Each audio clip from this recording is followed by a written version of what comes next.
Hi అండి అందరికీ. ఈరోజైతే మీషో నుంచి అయితే ఒక బ్యూటిఫుల్ డ్రెస్ అయితే ఆర్డర్ పెట్టాను. ఇంకా అదైతే ఇంటికైతే వచ్చేసిందనమాట. ఆఫీస్ నుంచి ఇంటికొచ్చేసరికి అయితే మీషో ఆర్డర్ అయితే వచ్చేసింది.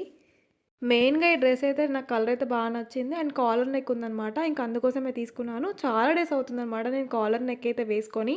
ఈ డ్రెస్ అయితే 3 పీస్ సెట్ అనమాట. మనకి బాటమ్ అండ్ టాప్, చున్నీ అలాగా 3 అయితే వచ్చాయి. కాస్ట్ కూడా మనకైతే రీజనబుల్‌గానే ఉందనమాట. ఇంకా అయితే క్వాలిటీ విషయానికొస్తే మాత్రం క్వాలిటీ అయితే చాలా బావుంది. బాటమ్ క్వాలిటీ గానీ, అండ్ పైన టాప్ క్వాలిటీ గానీ, చున్నీ క్వాలిటీ గానీ అన్నీ అయితే ఓవరాల్‌గా అయితే చాలా బావుంది. నాకైతే ఈ డ్రెస్ అయితే చాలా బాగా నచ్చింది. అండ్ మనకి హ్యాండ్స్ దగ్గర కూడా మంచిగా డిజైన్ అయితే ఇచ్చేశారు. ఇంకా వేసుకొని చూస్తే మాత్రం లుక్ అయితే చాలా బా అనిపిచ్చింది. ఇంక మనమైతే రెడీ అయ్యి వేసుకుంటే మాత్రం ఇంకా చాలా బాగా అనిపిస్తుందనమాట. మీకెవరికైనా ఈ డ్రెస్ అయితే నచ్చితే మాత్రం లింక్ అని కామెంట్ చేసేయండి. నేనైతే డ్రెసెస్ లింక్ అయితే షేర్ చేసేస్తాను. ఇంతకీ నా వీడియో నచ్చిందా మరి? నచ్చినట్లయితే లైక్ చేసి సబ్స్క్రైబ్ చేసుకోవడం అయితే అస్సలు మర్చిపోవద్దు.